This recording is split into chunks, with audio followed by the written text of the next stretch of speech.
Well, well, well, here we were, the mighty Keth Mori hunting fleet, drifting through the void like death incarnate, approaching that little blue marble the locals called Earth. Commander Veltash stood at the bridge viewport, his forearms crossed with the kind of smug satisfaction only a apex predator could muster. His mandibles clicked in anticipation, a sound that had terrified countless species across 17 star systems. Sub-Commander Crix, status report. Veltash commanded, his voice carrying that delicious authority that made lesser beings tremble. Sir, we are approaching the third planet of this pathetic solar system. Our scouts confirm the presence of the bipedal mammals called humans. Primitive, weak. Perfect for sport hunting? Crix replied, his own excitement barely contained behind professional duty. Oh, how wrong we were. But let me tell you about our glorious fleet first, because honestly, we were impressive. 12 battlecruisers, each one a masterpiece of Keth Mori engineering. Our ships could slice through asteroid fields like hot plasma through tissue paper, cloaking technology that made us invisible to their crude radar systems, weapons that could level entire cities with a single blast. Veltash activated the holographic display, showing Earth in all its vulnerable glory. Look at this backwater world, my hunters.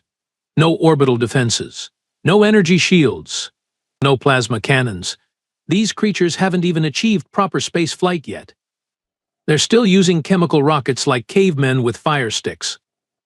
The bridge erupted in what we called laughter, a series of chittering sounds that would have made human children wet themselves. Hunter Captain Zek Moore, our weapons specialist, was practically vibrating with excitement. Commander, our thermal scanners indicate they're still fighting with projectile weapons. Metal bullets, if you can believe it. Against our energy barriers, they might as well be throwing pebbles. Exactly, Veltash nodded, his compound eyes gleaming with predatory joy. The High Council approved this hunt because they wanted us to have some relaxation after the Rigel campaign. After 6 months of battling those armored crystalloids, we deserve some easy prey. Navigation Officer Theknul pulled up tactical displays showing major human population centers. Sir, preliminary scans show approximately 8 billion potential targets. They cluster in these structures they call cities, convenient hunting grounds, if you ask me. I should mention our weapons loadout because it was genuinely terrifying. Plasma rifles that could melt through steel like butter, gravity hammers that could crush bones to powder, neural disruptors that scrambled nervous systems, personal energy shields that deflected any primitive projectile weapon. Each hunter wore bio-armor that enhanced strength, speed, and reflexes to superhuman levels. Deploy the hunting pods, Veltash ordered, his voice dripping with anticipation. Standard formation. We'll start with isolated settlements, work our way up to the larger population centers. Remember, this is sport hunting, not extermination. We want them to run, to hide, to provide entertainment. The fleet moved with practiced precision toward Earth's atmosphere. Our stealth technology rendered us completely invisible to their primitive detection systems. Not a single human knew death was descending from the stars like a cosmic joke. Sir, should we monitor their communication networks? Asked Intelligence Officer Plex Tai. Why bother? Veltash laughed, that chittering sound echoing through the bridge. What could these primitives possibly say that would interest us? Their technology is thousands of years behind ours. They're probably still arguing about territory and resources like wild animals. How magnificently, spectacularly wrong we were. Our atmospheric entry was flawless. The hunting pods dispersed across the planet like seeds of destruction, each one containing a full squad of elite Keth Mori warriors. We had hunted across the galaxy, from the crystal caves of Zirion to the methane swamps of Gulnir. Every species had fallen before our superior technology and hunting prowess. Remember, Veltash transmitted to all hunting teams, these humans are soft, slow, and stupid. They have no natural weapons, no armor, no enhanced senses. They're basically hairless primates with delusions of intelligence.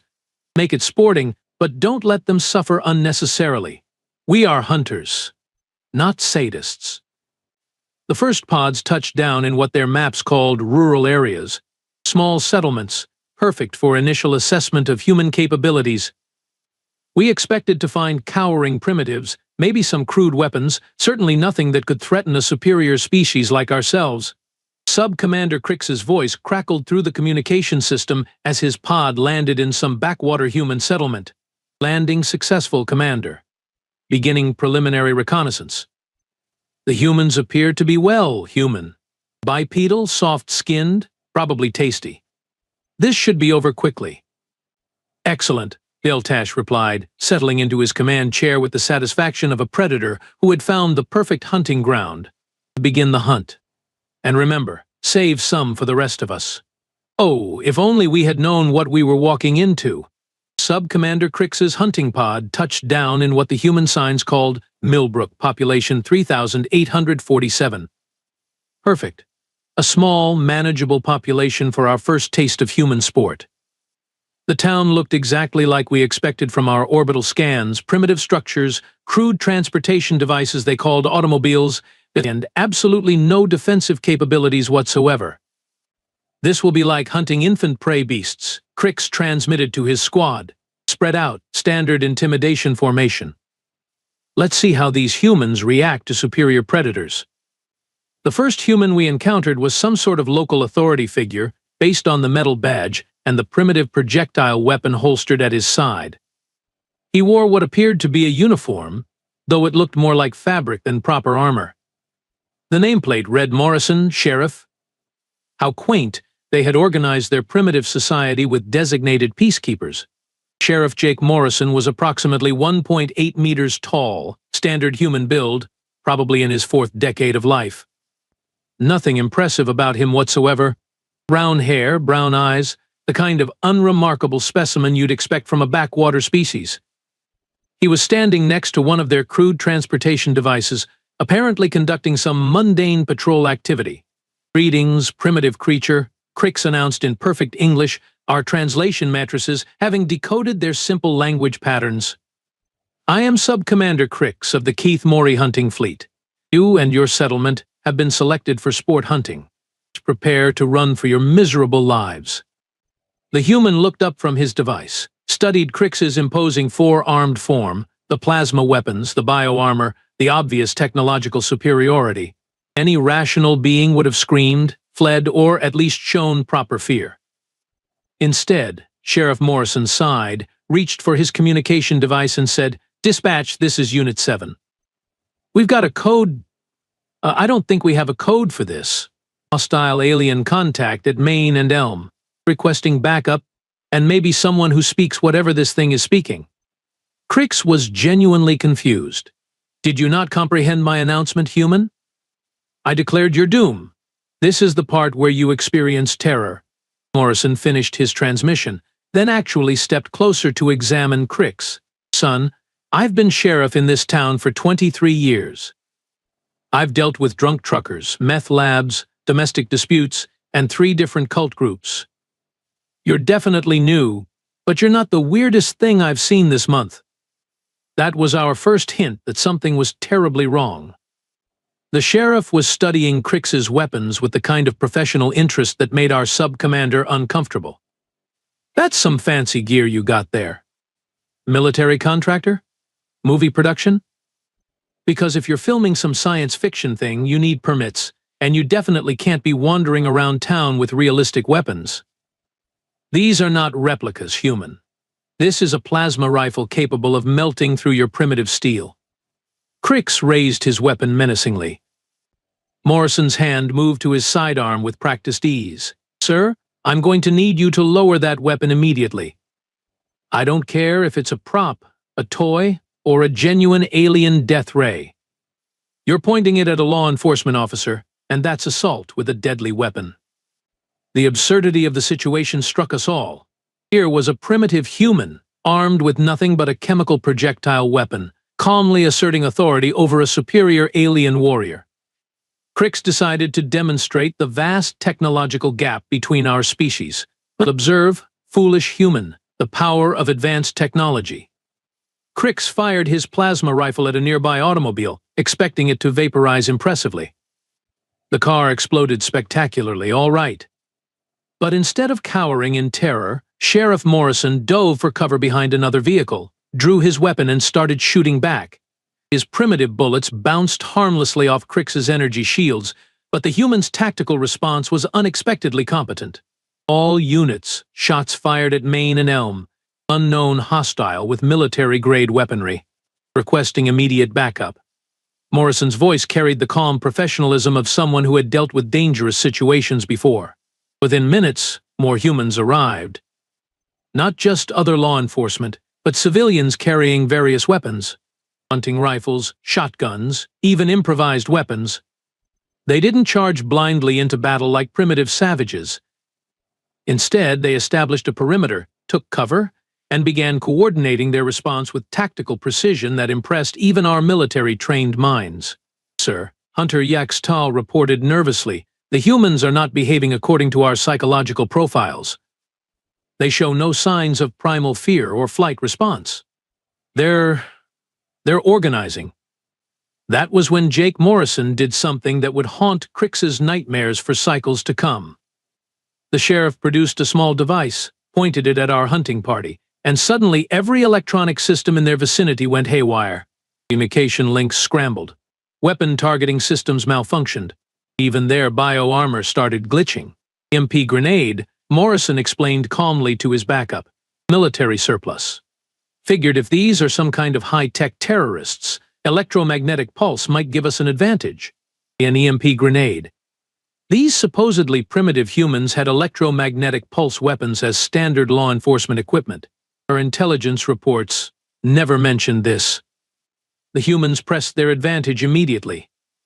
While our systems rebooted, they surrounded our hunting party with coordinated precision.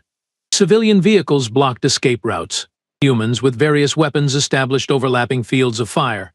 Someone had even improvised barriers using agricultural equipment. "This is Sheriff Morrison," came the announcement through their primitive but effective communication system. "Unknown hostiles are contained at Main and Elm. We need hazmat teams, military liaisons, and probably someone from the CDC. Also, somebody call the mayor and tell him our insurance premiums just went up." Hunter Zek Nom's voice crackled through our slowly recovering communication system. "Sub-Commander, these humans are not behaving like prey animals. They're behaving like soldiers." Indeed, they were. And that was just the beginning of our education. The situation deteriorated rapidly from there. Within 6 hours of our landing, the humans had done something we thought impossible. They had mobilized a coordinated military response. Not just local law enforcement, but actual military forces with heavy equipment, air support, and leadership that clearly understood modern warfare. Colonel Nina Reeves arrived at the Millbrook containment zone like a storm front moving in. She was a compact human female, probably in her 5th decade, with steel-gray hair and eyes that seemed to analyze everything with uncomfortable intensity. Her uniform bore insignia that our cultural databases identified as belonging to something called the United States Army Rangers. "Sheriff Morrison, status report," she commanded with the kind of authority that made even our warriors take notice. "We've got 12 hostiles contained in the town center," Morrison replied. "Unknown technology. But they're not invincible. EMP weapons disrupt their systems, and their energy shields don't stop indirect attacks like fragmentation or concussion waves." 12 hostiles. They had reduced our elite hunting party to mere hostiles. The casual efficiency of their assessment was unsettling. Colonel Reeves studied the situation with tactical precision that would have impressed our military academies. What about their weapons capabilities? Plasma-based energy weapons, effective range approximately 300 meters, capable of destroying unarmored vehicles, Morrison answered. But they seem to have targeting difficulties when their electronic systems are disrupted. This human sheriff had conducted a complete tactical analysis of our capabilities in less than 6 hours. Our psychological profiles suggested humans were emotional, impulsive creatures who relied on instinct rather than systematic thinking. Clearly, our intelligence was catastrophically wrong. "Outstanding work, Sheriff. We'll take it from here," Reeves said, then activated her communication device. "Command, this is Reeves. Confirm hostile contact with unknown advanced technology, requesting immediate deployment of the 82nd Airborne and Electronic Warfare Specialists. Also, get me every engineer and physicist we have." These aliens just gave us the greatest reverse engineering opportunity in human history. Reverse engineering opportunity. The humans weren't just defending themselves, they were planning to steal our technology. Within hours, the human military response escalated beyond anything we had anticipated. Helicopters circled overhead, maintaining constant surveillance. Ground forces established multiple perimeters with overlapping fields of fire. Electronic warfare specialists jammed our communication frequencies while somehow maintaining their own coordinated command structure. But the truly disturbing development was how quickly they began adapting our technology. Sub-Commander Crix reported that humans were examining damaged plasma weapons with the kind of analytical intensity usually reserved for advanced species. They weren't just curious, they were systematically reverse engineering our equipment. Sir, came a panicked transmission from Hunter Jex Mori. The humans have somehow activated one of our communication devices. They're listening to our tactical frequencies. Impossible, Crix replied. Our technology is quantum encrypted with bio-neural interfaces. No primitive species could possibly. Hello there, alien friends, came a cheerful human voice over our supposedly secure communication network. This is Staff Sergeant Mike Torres, U.S. Army Signal Corps. Just wanted to let you know we've cracked your encryption. Nice work on the quantum entanglement protocols, by the way. We're going to have fun studying those. The psychological impact was immediate and devastating. Our hunters, who had terrorized species across 17 star systems, were experiencing something they had never felt before: genuine fear. Not the excitement of dangerous prey, but the cold realization that they were no longer the apex predators. Colonel Reeves implemented psychological warfare tactics that would have impressed the most devious Keth Mori military strategists. Human soldiers began broadcasting our own hunting calls back at us through captured communication devices. They played recordings of our warriors' panic-stricken transmissions. They even began using our own language to deliver taunts and tactical misinformation. Attention Keth Mori hunters, came an announcement in perfect Keth Mori dialect. This is Colonel Nina Reeves, United States Army. You came to our planet looking for sport. Congratulations, you found it. The hunt is now officially open, and you're the prey. The humans had turned our own psychological warfare techniques against us with devastating effectiveness. Our hunters were reporting decreased morale, tactical confusion, and something our species had never experienced: the prey successfully intimidating the predators. But the most disturbing development was the speed of their technological adaptation. Within 12 hours, human engineers had not only reverse-engineered our plasma weapons, but had begun manufacturing improved versions. Their modifications actually enhanced the weapon's effectiveness while reducing power consumption. Sir, reported Chief Engineer Tolaxis from the command ship, the humans have somehow integrated our plasma technology with their own electromagnetic pulse systems. They're creating hybrid weapons that can penetrate our energy shields. How is that possible? Veltash demanded. Our technology is based on millennia of advanced development. These creatures shouldn't be able to understand basic energy manipulation, let alone improve upon our designs.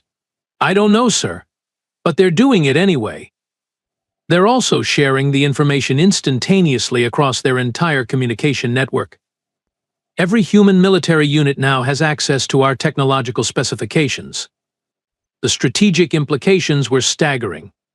While we had been preparing for a simple hunting expedition, the humans had effectively declared total war and were winning through superior adaptation, coordination, and what they apparently called human ingenuity. Colonel Reeves established a command center that functioned with efficiency that rivaled our own military operations. She coordinated responses across multiple time zones, integrated civilian and military resources, and maintained constant communication with what appeared to be a global network of human military commanders. This is fascinating, she announced during one of her briefings that our intercepted communications allowed us to monitor. These aliens have technology we can only dream of, but they're using it like amateurs. No tactical flexibility, no adaptation to changing conditions, no creative problem solving. They're advanced, but they're not innovative. The humans had identified our fundamental weakness. We were technologically superior but intellectually rigid. We had conquered species through overwhelming technological advantage, but we had never faced opponents who could adapt, improvise, and innovate faster than we could respond. Hunter Captain Zek Moore's voice carried genuine panic as he reported from the field, "Sir, the humans are not just defending anymore. They're hunting us. They're setting traps, conducting ambushes, and using our own tactics against us with modifications we never considered." The hunt had indeed become the hunted, and we were losing. If we thought the military response was terrifying, the civilian response was absolutely nightmare-inducing. Within 24 hours of first contact, the humans had mobilized their entire planet's intellectual resources against us. Not just soldiers, but scientists, engineers, mechanics, and apparently every human with even basic technical knowledge. Dr. Elena Vasquez arrived at the Millbrook Research Facility with the kind of enthusiasm that made our intelligence officers physically uncomfortable. She was a quantum physicist from something called MIT, approached our technology like a child with new toys. Dangerous, incredibly intelligent toys that could reshape the balance of power in the galaxy. "This is absolutely magnificent," she announced while examining a captured plasma rifle. "The energy matrix is based on controlled fusion containment, but they've solved the magnetic bottle problem using what appears to be crystallized dark matter. The applications are endless." Crystallized dark matter. She had identified the fundamental principle behind our most advanced technology after 6 hours of examination. Our own scientists had required decades to develop that breakthrough. "Colonel, if we can reverse engineer this containment system, we could revolutionize everything. Power generation, space travel, weapons technology, even medical applications. This is the biggest technological leap in human history." Colonel Reeves nodded grimly. "Doctor, you have unlimited resources and complete government backing. Whatever you need, you get. Consider this Project Prometheus with extreme prejudice." Meanwhile, in garages and workshops across the planet, human civilians were creating weapons that defied every tactical manual in our military archives.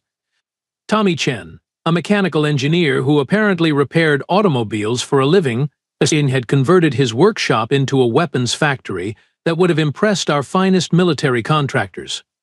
"See, the thing about these alien energy shields," Tommy explained to his assembled neighbors while wielding what appeared to be a modified human construction tool. "They deflect direct energy attacks and projectiles. But they don't stop sound waves, electromagnetic interference, or good old-fashioned mechanical disruption." He demonstrated by activating a device that looked like it had been assembled from spare parts and determination. The resulting sonic pulse disabled every piece of Keth Mori technology within 50 meters. "Ultrasonic disruptor," he announced proudly. "Built it using car speakers, microwave transformers, and about $30 worth of electronic components. Takes out their shields, scrambles their targeting systems, and apparently gives them really bad headaches." $30.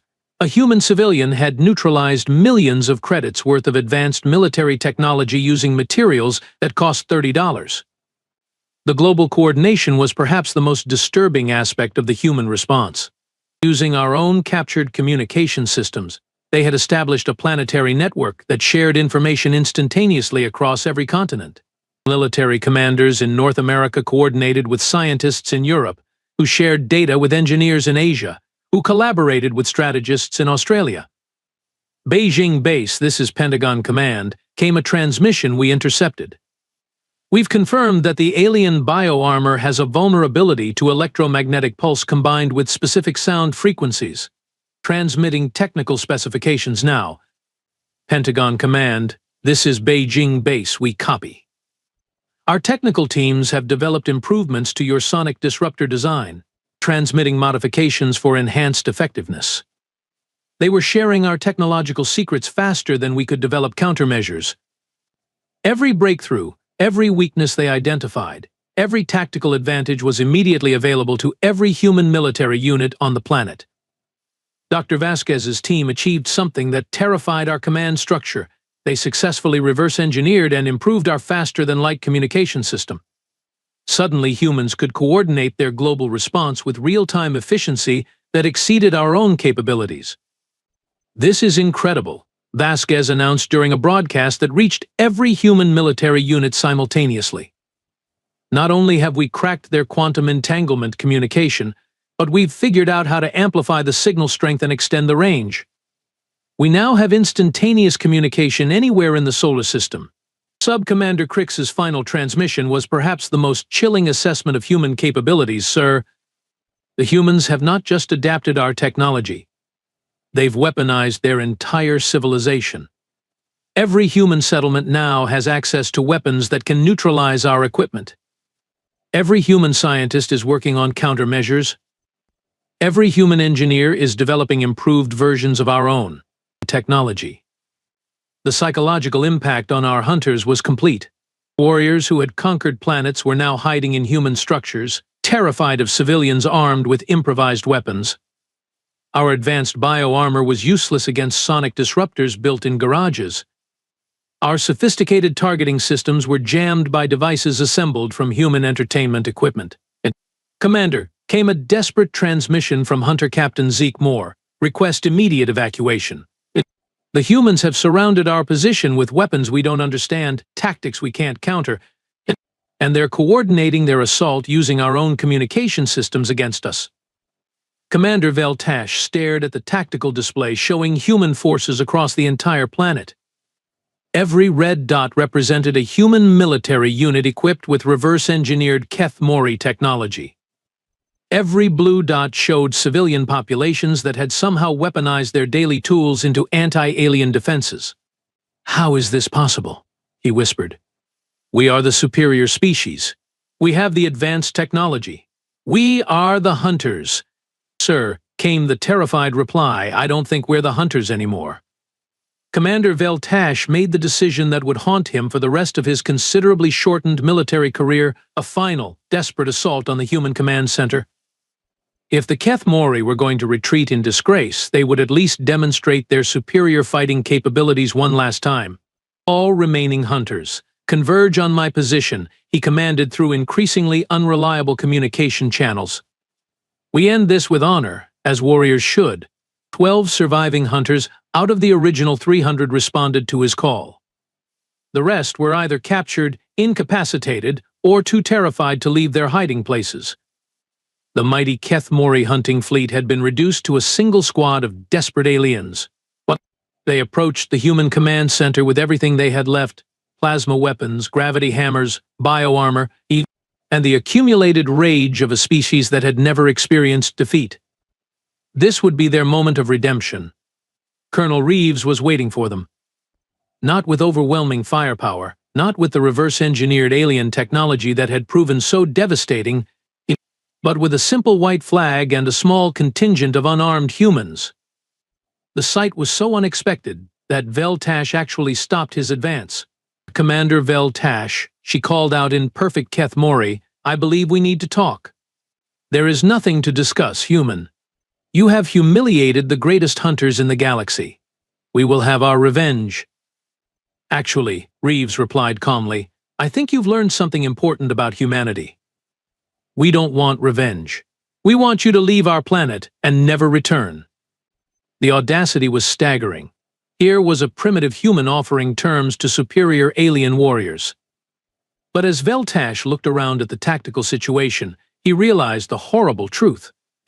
The humans had surrounded his position with weapons that could obliterate his entire squad. They could have destroyed him at any moment. Instead, they were offering him a way to retreat with dignity. "You could have killed us all," Veltash said slowly, comprehension dawning. "Yes," Reeves nodded. "But that's not who we are. You came here expecting to find prey. What you found was a species that fights only when threatened, but fights with everything we have. You've seen our capabilities. You know what we can do. The question is, are you smart enough to learn from this experience?" Dr. Vasquez stepped forward, holding a device that Veltash recognized as an improved version of their own quantum communication system. "We're uploading the complete technical specifications of your technology to your ship's database. Consider it a gift. But understand, we've also uploaded our improvements. If you ever threaten Earth again, we'll be ready." The psychological warfare was perfect. They were demonstrating both mercy and overwhelming strength simultaneously. They were showing Veltash that humanity could destroy the Keth Mori, but chose not to. "Return to your ship, Commander," Reeves said. "Tell your people what you learned here. Tell them that humanity is not prey. We're something much more dangerous." As Veltash's shuttle lifted off from Earth's surface, he transmitted his final report to the Keth Mori High Council. "Mission terminated. Recommend immediate reclassification of human species from Level 7 prey to Level 1 threat. Do not engage. Repeat, do not engage." The hunting fleet departed Earth's system with a speed that would have been embarrassing if anyone had been watching. They had come seeking easy prey and found something that would give them nightmares for generations. We had learned the most important lesson in the galaxy. Never underestimate a species that can turn a $30 garage project into a weapon of mass destruction. Never hunt a species that fights with both brilliant minds and unbreakable spirits. Never, ever hunt humans.